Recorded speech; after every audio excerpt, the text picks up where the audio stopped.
Number 1 భగవద్దత్తవాదం. ఏంటి మాస్టారు? భగవద్దత్తవాదం. దీనికే మరొక పేరు ఏంటి మాస్టారు అంటే దైవదత్తవాదం. భగవద్దత్తవాదానికి మరొక పేరు ఏంటి సార్? దైవదత్తవాదం. దీనికే మరొక పేరు భగవత్ ప్రసాదవాదం. భగవత్ ప్రసాదవాదం. దీనికే మరొక పేరు దైవ ప్రసాదవాదం. ఏమంటాం సార్? దైవ ప్రసాదవాదం. దీనికే మరొక పేరు ఏంటి మాస్టారు? అలౌకికవాదం. దీనికే మరొక పేరు సాంప్రదాయికవాదం. దీన్ని మనం ఆంగ్లంలో ఏమంటామంటే జెనిసస్ థియరీ అంటాం. ఏమంటాం? Genesis theory. జెనిసస్ థియరీ అంటాం. ఇది ఒక వాదం. భగవద్దత్తవాదం. భగవద్దత్తవాదానికి మరొక పేరు దైవదత్తవాదం. మరొక పేరు భగవత్ ప్రసాదవాదం. మరొక పేరు దైవ ప్రసాదవాదం లేదా అలౌకికవాదం లేదా సాంప్రదాయికవాదం. దీన్ని ఆంగ్లంలో జెనిసస్ థియరీ అంటాం. ఏమంటాం? జెనిసస్ థియరీ అని అంటాం. సరే సార్, ఇందులో ఈ భగవద్దత్తవాదాన్ని ప్రతిపాదించిన వ్యక్తి ఎవడు? ప్రతిపాదించిన వ్యక్తులు ఎవరో మనకు తెలియదు కనుక దీన్ని మనం ప్రాచీనులు అంటాం. ప్రతిపాదించిన వ్యక్తి ఎవరు అంటే ప్రాచీనులు. భగవద్దత్తవాదాన్ని బలపరిచిన వ్యక్తి ఎవడు మాస్టారు అంటే టామ్ జెట్టి. ఎవడు సార్? టామ్ జెట్టి. కొన్ని పుస్తకాల్లో టామ్ బెట్టి అని కూడా రాస్తాడు. ఇతను ఏ దేశానికి చెందినవాడు మాస్టారు? ఇటలీ దేశానికి చెందినవాడు. భగవద్దత్తవాదాన్ని ప్రతిపాదించిన వ్యక్తులు ప్రాచీనులు. భగవద్దత్తవాదాన్ని బలపరిచిన వ్యక్తులు టామ్ జెట్టి లేదా టామ్ బెట్టి. ఏ దేశానికి చెందినవాడు? ఇటలీ దేశానికి చెందినవాడు. ఓకే, ఇప్పుడు భగవత్ అనే పదానికి అర్థం విశ్లేషిద్దాం. ఇందులో భగవత్ అనగా భగవంతుడు. భగవత్ అనగా భగవంతుడు. మరి దత్త అనగా ఇచ్చునది. దత్త అనగా ఇచ్చునది అంటే మీనింగ్ ఏంటి మాస్టారు? ఇప్పుడు భగవత్ అనే పదానికి అర్థం ఏంటి సార్? మానవుడికి భాషను భగవంతుడే ఇచ్చాడు. ఎవరిచ్చారు? భగవంతుడు. ఎవరికి ఇచ్చారు? మానవుడికి. ఏం ఇచ్చాడు? భాషను ఇచ్చాడు. ఎలా ఇచ్చాడు? ఒక వరంగా ఇచ్చాడు అని అన్న వాదమే ఏ వాదం మాస్టారు అంటే భగవద్దత్తవాదం. అయితే ఎవరికి ఎట్లాంటి భాషలు ఇచ్చారో మనం చూద్దాం. అందులో నెంబర్ 1 ఏంటి మాస్టారు? హిందువుల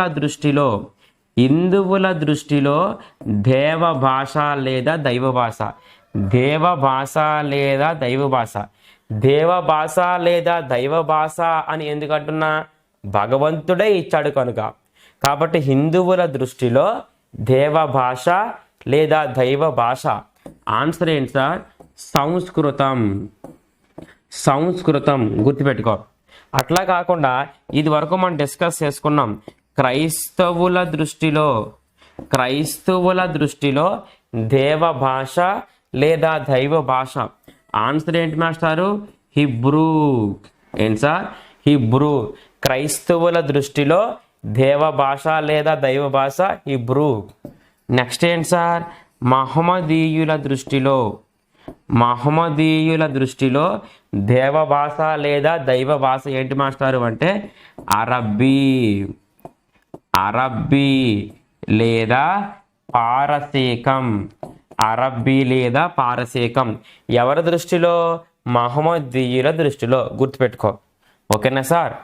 అయితే హిందువుల దృష్టిలో దేవభాష సంస్కృతం, క్రైస్తవుల దృష్టిలో దేవభాష హిబ్రూ, మహమ్మదీయుల దృష్టిలో దేవభాష అరబ్బీ లేదా పారసీకం. ఈ అరబ్బీ లేదా పారసీకం అనే భాష ఏ భాషా కుటుంబానికి చెందినది అంటే మాస్టారు సెమిటిక్ హెమిటిక్ భాషా కుటుంబం. ఇది ఇంపార్టెంట్ ప్రశ్న. సెమిటిక్ హెమిటిక్ భాషా కుటుంబం.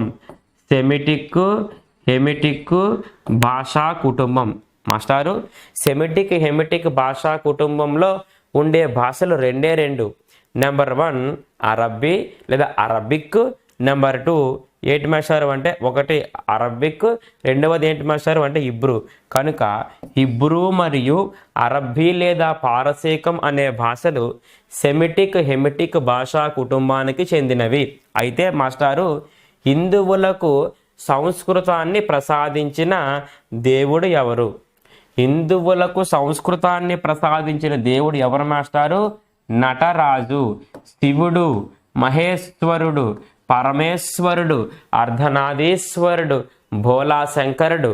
కానీ మన పుస్తకంలో ఆ అన్ని పదాలలో నటరాజు అనే పదాన్ని తీసుకున్నాడు. నటరాజు హిందువులకు సంస్కృతాన్ని ప్రసాదించిన దేవుడు నటరాజు. నటరాజు తన యొక్క డమరుకాన్ని ఎన్నిసార్లు మ్రోగించాడు మాస్టారు అంటే 14 సార్లు. నటరాజు ఏం మోగించాడు? తన చేతిలో ఉన్న డమరుకాన్ని ఎన్నిసార్లు మ్రోగించాడు? 14 సార్లు. 14 సార్లు మ్రోగించగా పుట్టిన వాటికే ఏమని పేరు మాస్టారు? మహేశ్వర సూత్రాలు. ఏమని పేరు? మహేశ్వర సూత్రాలు. అంటే దాన్ని రివర్స్ చేయండి. మహేశ్వర సూత్రాల సంఖ్య ఎంత? మహేశ్వర సూత్రాల సంఖ్య 14. దీంట్లో ఈ 14లో అచ్చుల సంఖ్య ఎంత? ఈ 14లో హల్లుల సంఖ్య ఎంత? అచ్చుల సంఖ్య ఎంత మాస్టారు అంటే 4, హల్లుల సంఖ్య ఎంత మాస్టారు అంటే 10. అచ్చుల సంఖ్య 4, హల్లుల సంఖ్య 10, మొత్తం మీద 14 మహేశ్వర సూత్రాలు. మరి మహేశ్వర సూత్రాలకే మరొక పేరు ఏంటి మాస్టారు అంటే పాణిని వ్యాకరణ సూత్రాలు. మహేశ్వర సూత్రాలకు మరొక పేరు పాణిని వ్యాకరణ సూత్రాలు. ఇది కొత్త ప్రశ్న, ఇది కొత్త బిట్టు. పాణిని వ్యాకరణ సూత్రాలకు ఏమని పేరు అంటాడు? మహేశ్వర సూత్రాలు. లేదా మహేశ్వర సూత్రాలకే మరొక పేరు ఏమిటి అంటాడు? పాణిని వ్యాకరణ సూత్రాలు. గుర్తుపెట్టుకో. అంతేకాకుండా మాస్టారు దీనికి సంబంధించి ఋగ్వేదంలో, ఏ వేదం? ఋగ్వేదంలో ఏ దేవత ప్రస్తావన ఉంది అంటే వాగ్దేవి. గాయత్రి మంత్రం కాదు. గాయత్రి మంత్రానికి మనకు సంబంధం లేదు. ఋగ్వేదంలో ఏ దేవత ప్రస్తావన ఉంది అంటే వాగ్దేవి. అంతేకాకుండా సరస్వతి వీణకు ఏమని పేరు? సరస్వతి వీణకు ఏమని పేరు మాస్టారు అంటే కచ్చపి అని పేరు. అయితే ఈ 2 పదాలు ఎందుకు చెప్తున్నావు? ఈ 2 బిట్స్కి భగవద్దత్తవాదానికి సంబంధం ఏమిటి? ప్రశ్న ఇప్పుడు. ఋగ్వేదంలో ఉన్న వాగ్దేవి అనే దేవత నుండే అక్షర శక్తులు జనించాయి అని అన్న వాదం ఏమిటి అంటాడు? భగవద్దత్తవాదం. అట్లా కాకుండా సరస్వతి వీణ అయిన కచ్చపి నుండే అక్షర శక్తులు జనించాయి అని అన్న వాదం ఏమిటి అంటాడు? భగవద్దత్తవాదం. నేర్చుకోవాలి. తర్వాత ఏంటి మాస్టారు అంటే అయితే సార్ ఇదంతా హిందుత్వం గురించి మనం మాట్లాడుతున్నాం. ఈ డేటా మొత్తం కూడా హిందుత్వం గురించి. అయితే మరి క్రిస్టియానిటీ గురించి ఏమైనా ఉంది అంటే జాగ్రత్తగా గమనించండి. స్వీడిష్ భాషావేత్త. ఏ భాషావేత్త? స్వీడిష్ భాషావేత్త. ఆ భాషావేత్త పేరు ఏమీ మెన్షన్ చేయలేదు. స్వీడిష్ భాషావేత్త ప్రకారంగా అని రాశాడు. స్వీడిష్ భాషావేత్త ప్రకారంగా కోడ్ ఏంటి మాస్టారు అంటే ఆసా సాడో ఈవ్ ఫ్రెంచ్. ఏంటి సార్? ఆసా సాడో ఈవ్ ఫ్రెంచ్. అయితే ఇంతకీ ఆ అంటే ఏంటి మాస్టారు అంటే ఆడం. ఆడం మాట్లాడిన భాష ఏంటి సార్ అంటే స్వీడిష్. సా అంటే మీనింగ్ సాటన్. సాటన్ మాట్లాడిన భాష ఏంటి సార్ అంటే డేనిష్. ఈవ్ మాట్లాడిన భాష ఏంటంటే ఫ్రెంచ్. ఎవరి ప్రకారంగా? స్వీడిష్ భాషావేత్త ప్రకారంగా. ఈ డిస్కషన్ మొత్తం ఎక్కడుంది మాస్టారు అంటే మనకి బైబిల్లో. ఎక్కడ? బైబిల్లో జెనిసిస్ విభాగం. ఏ విభాగం? ఇది వరకు చెప్పుకున్న జెనిసస్ విభాగంలో ఏథెన్ గార్డెన్, దీన్ని ఏమంటామంటే ఈడెన్ తోట అంటాం. ఈడెన్ తోట. సార్ బైబిల్లో జెనిసస్ విభాగంలో ఏథెన్ గార్డెన్ లేదా ఈడెన్ తోటలో ఈ వ్యక్తులు ఈ భాషలు మాట్లాడుకుంటూ ఉన్నారు. ఇంకా లోతైన విశ్లేషణ చూసినట్లయితే బైబిల్ ప్రకారంగా first man in the world ఎవరంటే Adam. First woman in the world is Adam, అవ్వ అంటాం. ఫస్ట్ సైతాన్ in the world Satan. Satan అంటే పాము. First forbidden fruit in the world is Eve. ఓకేనా సార్? అలా ఈ ఆడం మాట్లాడిన భాష స్వీడిష్, సాటన్ మాట్లాడిన భాష డేనిష్, ఈవ్ మాట్లాడిన భాష ఫ్రెంచ్. సాటన్ అనే సైతాన్ అయిన స్నేక్ అయిన సర్పం ఆడం మరియు ఆదంలో లైంగిక వాంఛలు కలిగించడానికి ఒక ఫర్బిడన్ ఫ్రూట్ అయినటువంటి ఈవ్ను ఇచ్చి తినిపించి లైంగిక వాంఛను కలిగించి నేడు ఉన్న సమాజాన్ని సృష్టి అనేది జరిగింది అని బైబిల్లో డిస్కస్ చేయడం జరుగుతుంది. కాబట్టి ఎవరు ఏ భాషలు మాట్లాడారో మనం గుర్తుపెట్టుకోవాలి. ఆడం మాట్లాడిన భాష స్వీడిష్, సాటన్ మాట్లాడిన భాష డేనిష్, ఈవ్ మాట్లాడిన భాష ఏంటి మాస్టారు అంటే ఫ్రెంచ్. అయితే సార్ భగవంతుడు ఎంతమంది అంటే భగవంతుడు ఒక్కడే. మరి భాషలు మాత్రం ఎన్ని ఉన్నాయి మాస్టారు అంటే అనేకం ఉన్నాయి.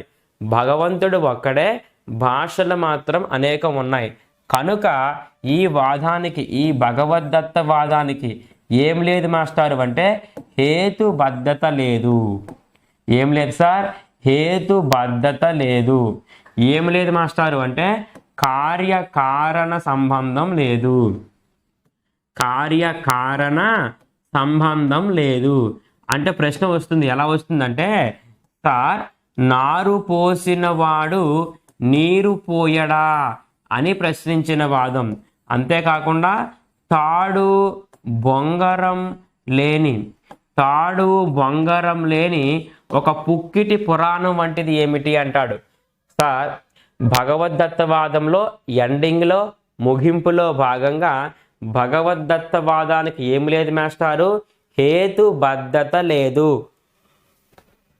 ఇంకా ఏం లేదు మాస్టారు అంటే కార్యకారణ సంబంధం లేదు. అంతేకాకుండా నారు పోసిన వాడు నీరు పోయడా అని ప్రశ్నించిన వాదం ఏ వాదం? భగవద్దత్తవాదం. ఎందుకు అయింది మాస్టారు అంటే మానవుడిని సృష్టించిన భగవంతుడే భాషను కూడా సృష్టించాడు. నారు పోసినవాడు నీరు పోయడా అనే దానికి అలా అర్థం వస్తుంది. కనుక దానికి ఆన్సర్ భగవద్దత్తవాదం పెట్టండి. సార్ తాడు బొంగరం లేని ఒక పుక్కిటి పురాణం వంటిది ఏమిటి అంటాడు. ఆన్సర్ భగవద్దత్తవాదం. అయితే దీనికి సంబంధించి గ్రీకు తత్వవేత్తల ప్రకారంగా 2 వాదాలు ఉన్నాయి. నెంబర్ 1 ఏ వాదం మాస్టారు అంటే స్వభావవాదం. తర్వాత ఏంటి మాస్టారు అంటే సాంకేతిక లేదా అన్వయవాదం. సాంకేతిక లేదా అన్వయవాదం. సార్ ఒకటి స్వభావవాదం, రెండవది సాంకేతిక లేదా అన్వయవాదం. గుర్తుపెట్టుకో. ఇంతకీ స్వభావవాదం అంటే ఏంటి మాస్టారు అంటే ఇందులో వచ్చిన వ్యక్తులు ఎవరు మాస్టారు అంటే ప్లేటో. ఒకటి ప్లేటో, రెండవది పైథాగరస్. Plato, Pythagoras. మరి సాంకేతిక లేదా అన్వయవాదంలో వచ్చే వ్యక్తులు ఎవరు మాస్టారు అంటే అరిస్టాటిల్ మరియు డెమిట్రియస్. అరిస్టాటిల్ మరియు డెమిట్రియస్. అయితే జాగ్రత్తగా గమనించండి. ఇంతకీ స్వభావవాదం అంటే ఏంటి మాస్టారు అంటే నీకు స్వభావవాదం అంటే గుర్తుకు రావాల్సింది ఆవశ్యకత. ఏం గుర్తుకు రావాలి సార్? ఆవశ్యకత. సాంకేతిక లేదా అన్వయవాదం అంటే క్వశ్చన్లోనే ఆన్సర్ ఉంది. సంకేతాలు. ఏంటి సార్? సంకేతాలు అనే పదం కనిపిస్తే ఆన్సర్ సాంకేతికవాదం ఆప్షన్గా ఉండదు, అన్వయవాదం ఉంటుంది. ఎందుకంటే క్వశ్చన్లో సాంకేత, ఆన్సర్లో కూడా సాంకేతిక అలా రాదు ఆప్షన్. కాబట్టి ఆన్సర్ అన్వయవాదం ఆప్షన్గా ఇస్తాడు. ఇప్పుడు ప్రశ్న, ఆవశ్యకత అనే పదానికి మరొక పేరు ఏంటి మాస్టారు అంటే అవసరం. ఏమని పేరు? అవసరం. ఇప్పుడు ప్రశ్న, ఆవశ్యకత లేదా అవసరం నుండే భాష జనించింది అని అన్న వాదం ఏ వాదం మాస్టారు అంటే స్వభావవాదం. అట్లా కాకుండా మానవుడు నాగరికత వైపు పయనిస్తున్న కొద్దీ ఆవశ్యకత లేదా అవసరాన్ని బట్టే భాషను సహజంగా సృష్టించుకున్నాడు అని అన్న వాదం ఏ వాదము అంటాడు. క్వశ్చన్లో ఆవశ్యకత లేదా అవసరం కనిపిస్తే ఆన్సర్ స్వభావవాదం. అట్లా కాకుండా సింపుల్గా అయితే సంకేతాల నుంచే భాష పుట్టింది అని అంటుంది సాంకేతిక లేదా అన్వయవాదం. కొంచెం లోతుగా విశ్లేషిస్తే మానవుడు గుంపులుగా ఒక చోట చేరి తన యొక్క భావానికి ధ్వని రూపమైన సంకేతం ఉండాలి. గుంపులుగా ఒక చోట చేరినప్పుడు భావాలు వెలువరించే సందర్భంలో ఆ ధ్వని రూపమైన ఒక సంకేతం ఉండాలి అనే అన్వయాన్ని, స్థిరపరుచుకున్నారు కనుక దీనికి సాంకేతికవాదం లేదా అన్వయవాదం అనే పేరు వచ్చింది. అయితే మాస్టారు వాదానికి చెందిన వాళ్ళు ఎవరు అంటే 2 పాసౌండ్స్ వస్తాయి. ఒకటి ప్లేటో, రెండవది పైథాగరస్. సాంకేతిక లేదా అన్వయవాదులు ఇద్దరు, ఒకడు అరిస్టాటిల్, రెండవది డెమెట్రియస్. దీని కోడ్ అడ్డా అని గుర్తుపెట్టుకో. ఏంటి సార్? అడ్డా అని గుర్తుపెట్టుకో. ఇది ప్లేట్. పైథాగరస్ అనే వ్యక్తి ప్లేటులో భోజనం చేయడం వాడి స్వభావము అని గుర్తుపెట్టుకో. ఓకేనా సార్? తర్వాత